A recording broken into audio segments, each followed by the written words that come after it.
Hello friends, welcome back to my channel. ये Islamic Hindi explanation का part 10 है। तो चलिए वीडियो को स्टार्ट करते हैं।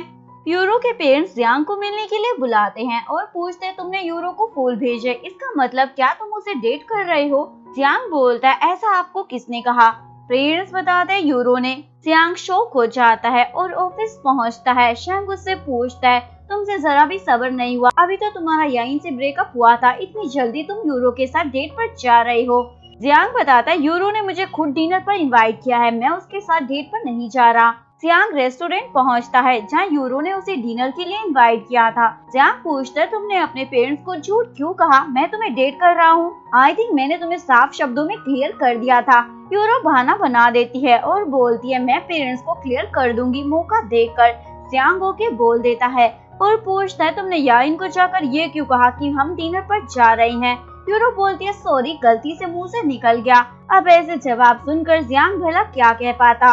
नेक्स्ट सीन में फैंग घर वापस आ जाता है। उसकी मॉम बहुत ज्यादा खुश होती है, लेकिन वो अभी भी अपनी मॉम के कारनामों की वजह से उनसे काफी नाराज होता है, इसलिए बड़ी बेरुखी के साथ जवाब देकर चला जाता है। शैंग अपने दोस्तों से मिलता है और सारे उसके वापस आने की खुशी को सेलिब्रेट करते हैं। नेक्स्ट डे शैंग यूरो से आके मिलता है। कांग्रेचुलेशन, तुमने आखिरकार जियांग को पा ही लिया। यूरो बोलती है क्या बोल रहे हो? फैंग बोलता है बाकी लोगों को तुम बेवकूफ बना सकती हो पर मुझे नहीं। तुम्हें क्या लगता है मुझे नहीं पता चलेगा तुमने कैसे जियांग को फंसाकर उसे पाया है? यूरो बोलती है क्या प्रूफ है? कौन तुम्हारी बातों पर यकीन करेगा? फैंग बोलता है चिंता मत करो, तुम्हारा सच एक दिन सामने आ जाएगा। यूरो फ्रस्ट्रेट होकर फैंग की मोम के पास आती है और बोलती है अपने बेटे को संभाल कर रखो, फालतू में मेरे पीछे हाथ धोकर पड़ गया है।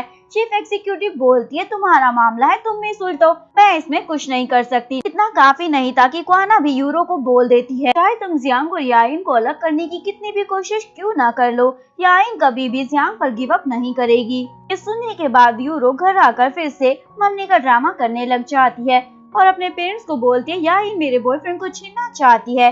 यूरो के पेरेंट्स से अपनी बेटी की ऐसी हालत नहीं देखी जाती तो जियांग और याइन को बुलाते हैं। यूरो की मोम याइन से रिक्वेस्ट करती है प्लीज जियांग के साथ ब्रेकअप कर लो। याइन ऐसा नहीं करना चाहती थी पर अपनी हंट को गिड़गिड़ाता हुआ देखकर प्रॉमिस कर देती है अब से मेरा जियांग के साथ ऑफिशियली ब्रेकअप हो गया है। नेक्स्ट सीन में हमें दिखाया जाता है युआन ग्रुप में फाइनेंशियल क्राइसिस आ जाते हैं क्योंकि जिस बैंक में युआन ग्रुप ने अपना पैसा इन्वेस्ट किया था वो बैंक फेल हो गया था और इन सब के पीछे मिस्टर बीट का हाथ था, लेकिन इन लोगों के पास कोई सबूत नहीं था इस बात को प्रूव करने के लिए। चीफ एग्जीक्यूटिव याइन और जियांग को एक नए इन्वेस्टर से मिलवाती है फाइनेंशियल प्रॉब्लम को सॉल्व करने के लिए। जियांग प्रेसिडेंट को बोलता है मुझे उस इन्वेस्टर पर डाउट है और प्रेसिडेंट बोलते हैं हमारे पास समय नहीं है, हमें उनके साथ कॉन्ट्रैक्ट साइन करना होगा। इधर ये सब चीफ एग्जीक्यूटिव और मिस्टर बीट का प्लान था। मिस्टर बीट बोलते हैं मैं आपको कुछ नए मेंबर से मिलवाना चाहता हूँ और वो नए मेंबर और कोई नहीं शैंग और उसके डैड होते हैं। चीफ एग्जीक्यूटिव उन्हें देखकर शॉक हो जाती है। मिस्टर बीट बताते हैं ये भी हमारे साथ प्रेसिडेंट को कुर्सी से हटाना चाहते हैं। नेक्स्ट डे बोर्ड मीटिंग में मिस्टर बीट चेयरमैन को बोलते हैं आपको सीट से हटाया जा रहा है क्योंकि आपने कंपनी का पैसा गलत बैंक में इन्वेस्ट कर दिया है। प्रेसिडेंट बोलते हैं पर मैंने नया इन्वेस्टर ढूंढ लिया है। इधर जियांग को एक आदमी से पता चलता है वो इन्वेस्टर एक नंबर का धोखेबाज है। जियांग भागा हुआ कंपनी की ओर जाता है। इधर मिस्टर बीट सभी को बताते हैं वो इन्वेस्टर धोखेबाज है और आपके पास सिर्फ दो ऑप्शन है, या तो आप खुद रिजाइन कर दे या फिर कंपनी का मैनेजमेंट आपको यहाँ से निकाल देगा। ये सुनकर प्रेसिडेंट को हार्ट अटैक आ जाता है। जियांग भागा हुआ वहाँ पहुँचता है। प्रेसिडेंट को हॉस्पिटल ले जाया जाता है। शैंग और क्वाना इन सबको साथ देख लेते हैं और दोनों फैंग को उनके साथ देखकर हक्का बक्का रह जाते हैं और ये बात जियांग और याइन को भी आकर बता देते हैं। इन दोनों को बिल्कुल भी इस बात पर यकीन नहीं हो रहा था। सर्जरी के बाद डॉक्टर बताते हैं अब वो ठीक है। ये सुनकर सबकी सांस में सांस आती है। चीफ एग्जीक्यूटिव और मिस्टर बीट प्रेसिडेंट के घर आकर बोलते हैं आप लोगों को ये घर खाली करना पड़ेगा क्योंकि ये घर कंपनी की प्रॉपर्टी के अंदर आता है, जल्दी से अपना सामान उठाओ और यहाँ से दफा हो जाओ। मिस्टर बीट बोलते हैं मैंने तो कभी सोचा भी नहीं था मैं प्रेसिडेंट के घर में रहने वाला हूँ। ये लोग बोलते हैं आप लोग हमारे साथ ऐसा कैसे कर सकते हैं? चीफ एग्जीक्यूटिव बोलती है तुम्हारे दोस्त शैंग ने हमें ये सजेशन दिया है तुम लोगों को घर से निकालने का। क्वाना को अपने भाई पर बहुत ज्यादा गुस्सा आता है और घर आकर अपने भाई से पूछती है तुम ये सब क्यों कर रहे हो, क्या तुम भूल गए हो वो हमारे दोस्त है। शैंक बोलता है वो कभी हमारे दोस्त नहीं थे। प्रेसिडेंट ने हमें कुत्ते से ज्यादा कुछ नहीं समझा। उन्होंने तुम्हारा जियांग के साथ ब्रेकअप करा दिया। डैड ने कंपनी में ईमानदारी से कितने साल काम किया पर उन्हें भी अच्छे से ट्रीट नहीं किया। क्वानो को समझ नहीं आता अचानक से उसके भाई के मन में इतनी ज्यादा नफरत कहां से आ गई।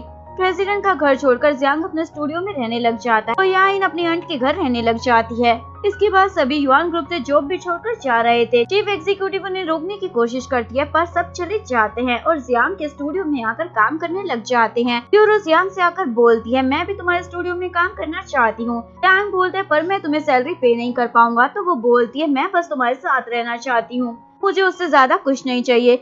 जियांग मान जाता है। याइन जियांग के साथ प्रेसिडेंट वाले घर में अपना कुछ सामान लेने आ जाती है जहाँ शैंक को देखकर याइन को गुस्सा आता है। तुम दोस्त होकर धोखा कैसे दे सकते हो। शैंक उसे कुछ बोलने वाला था तभी मिस्टर बीट को आता देख जियांग शैंक को पंच मार देता है। अकेले में शैंक उसे बोलता तुमने इतनी जोर की क्यों मारा, थोड़ा धीरे भी तो मार सकते थे। एक्चुअली में शैंक को मिस्टर बीट का चमचा बनने के लिए प्रेसिडेंट ने ही भेजा था कि वो उसके अगेंस्ट एविडेंस ला सके और ये सारी बातें याइन ने सुन ली होती है। यानी उन्हें इनका प्लान पता चल जाता है। यानी शैंक को आकर बोलती है मुझे सच पता लग गया है। शैंक तो शॉक में चला जाता है। एक सीन में यूरो जियांग को शादी करने को कहती है। जियांग बोलता है मैं तुम्हें पहले ही सब कुछ मना कर चुका हूँ। यूरो बोलती है अगर तुम मुझसे शादी कर लोगे तो याइन और शैंक एक हो जाएंगे। ये सुनकर जियांग बोलता है मैं तुम्हें सोचकर बताऊंगा। यूरो खुश होकर घर आती है तो उसके पेरेंट्स इसकी वजह पूछते हैं। यूरो बोलती है जियांग मुझसे शादी करना चाहता है। ये सुनकर उसके पेरेंट्स तो बहुत खुश हो जाते हैं पर याइन बहुत ज्यादा सैड हो जाती है। यूरो को भाई याइन को ऐसे देखकर बहुत ही बुरा फील कर रहा होता है। नेक्स्ट डे ऑफिस पहुंचकर याइन जियांग से पूछती है क्या तुमने यूरो को शादी के लिए कहा है या फिर वो खुद से ही बोल रही है। जियांग बोलता है तुम्हें क्या लगता है। शाम को सभी काम के बाद साथ में डिनर कर रहे होते हैं और वहाँ पर जियांग और याइन को एक करने के लिए बातें चल रही होती हैं। ये सब सुनकर यूरो गुस्से में बहुत ज्यादा ड्रंक कर लेती है और फिर जियांग से सबके सामने चिल्लाते हुए पूछती है तुमने अभी तक मेरे सवाल का जवाब नहीं दिया, मैं तुम्हारे जवाब का इंतजार कर रही हूँ। जियांग बोलता है मैंने कहा था ना सोच कर बताऊंगा। यूरो गुस्से में घर चली जाती है। थोड़ी देर बाद याइन को यूरो की मोम का कॉल आता है। दोनों भागे हुए घर पहुँचते हैं। यूरो की मोम बोलती है उसने अपने आप को रूम में बंद कर लिया है। यूरो के डैड जियांग से बोलते हैं तुम मेरी बेटी की फीलिंग के साथ क्यों खेल रहे हो, वो कितना खुश थी तुमसे शादी करने की बात पर। याइन बताती है पर जियांग ने तो उसे शादी करने को कहा ही नहीं है। ये सुनकर पेरेंट्स खुद शौक में चले जाते हैं। उनकी बेटी ने उनसे झूठ क्यों कहा। जियांग यूरो को डोर खोलने को कहता है। यूरो बाहर आकर तुरंत उसे हग कर लेती है। मुझे पता था तुम जरूर आओगे। उसका भाई ये सारा तमाशा देखकर सोचता है मेरी बहन एक नंबर की ड्रामेबाज है। जियांग यूरो को प्यार से बिठाता है और उसे समझाने लगता है। तभी यूरो के पेरेंट्स आकर उस पर चढ़ जाते हैं। तुमने हमें झूठ क्यों कहा, जियांग तुमसे शादी करना चाहता है। यूरो गुस्से में घर से चली जाती है। तभी उसका भाई यूरो का सारा सच बक देता है, कैसे उसकी बहन ने जियांग को फंसाने के लिए क्या क्या किया था। जियांग और याइन उससे बात करने आते हैं। यूरो याइन को बोलते है तुमने कहा था तुम जियांग पर गिव अप कर दोगी। तभी यूरो की मोम आकर उसे एक चाटा धर देती है। गलती मेरी है, मैंने तुम्हारी परवरिश सही से नहीं की इसलिए तुम इस हद तक गुजर गई। यूरो को अपनी गलती का एहसास हो जाता है। नेक्स्ट सीन में प्रेसिडेंट हॉस्पिटल से घर आ जाते हैं। सभी मिलकर मिस्टर बीट का सच बाहर निकालने का प्लान बनाते हैं। शैंक मिस्टर बीट के घर जाकर उसके अगेंस्ट एविडेंस चुरा लेता है। मिस्टर बीट देख लेता है तो सभी आदमियों को उसके पीछे लगा देता है। शैंक जियांग को कॉल कर इन्फॉर्म कर देता है। मिस्टर बीट के आदमी शैंक की धुलाई कर चले जाते हैं। जियांग उसे घायल देखकर उसे हॉस्पिटल ले जाता है। प्रेसिडेंट इन सब के लिए खुद को दोष दे रहे होते हैं। जियांग उन्हें मिस्टर बीट के अगेंस्ट एविडेंस दे देते हैं। मिस्टर बीट तो डर की मारी पहले ही स्टेट छोड़कर भाग जाता है। प्रेसिडेंट जीएम के साथ ऑफिस पहुंचते हैं। चीफ एग्जीक्यूटिव जीएम को उनके साथ देखकर काफी शॉक हो जाती है। प्रेसिडेंट बताते जीएम ने उन्हीं के कहने पर रेजिग्नेशन दिया था ताकि वो मिस्टर बीट के साथ मिलकर उनका प्लान जान सके और चीफ एग्जीक्यूटिव को वहां से भगा दिया जाता है। नेक्स्ट सीन में फैंग क्वानो को एक अच्छे से रेस्टोरेंट में लाता है और उसे शादी के लिए प्रपोज कर देता है। क्वानो उसके प्रपोजल को एक्सेप्ट कर लेती है और फाइनली दोनों एक दूसरे को किस करते हैं। मिस्टर मू प्रेसिडेंट को बताते हैं मिस्टर बीट को पकड़ लिया गया है, अब सारी प्रॉब्लम सॉर्ट आउट हो गई है। जिसके बाद प्रेसिडेंट एक बढ़िया सी पार्टी रखते हैं। पार्टी में मिस्टर मू उन्हें जियांग का लेटर देते हैं। वो घर छोड़कर चला गया है। जब शैंक और याइन की शादी होगी तभी वो वापस आएगा। कुछ दिनों के बाद शैंक ठीक होकर घर वापस आ जाता है तो उसे जियांग के गायब होने की खबर पता चल जाती है। शैंक तुक्का लगाता है शायद जियांग सिंगापुर गया होगा जैसे याइन गई थी। तो जियांग को ढूंढने सिंगापुर पहुंचते हैं पर वो उन्हें कहीं नहीं मिलता। आखिरी में एक जगह याइन को जियांग दिख जाता है। तीनों उसे देखकर बहुत गुस्सा करते हैं। याइन तो उसे मारने लग जाती है। तुम्हारी हिम्मत कैसे हुई मुझे छोड़कर जाने की।